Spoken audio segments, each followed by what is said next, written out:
Hey! Today I would like to show you how you can transfer files from an Android device to Samsung Galaxy Tab S8. First of all, go into Play Store on both of them, click on the search bars and type in Send Anywhere. Now you need to install this completely free app from this developer and open it on both devices. Now, from this screen here, you need to choose I accept, confirm, continue and allow. Then do exactly the same on the other device. I need to rotate my tablet real quick, and now I can select open. I accept, confirm, continue, allow.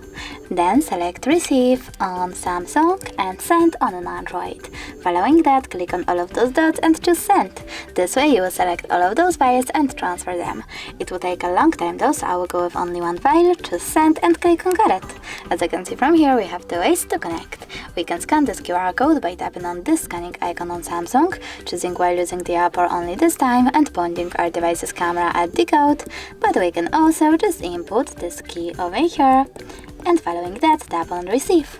Now after a couple of seconds, as you can see, my photo was successfully sent. Thanks so much for watching. If you enjoyed this video, smash that like button, comment and definitely subscribe.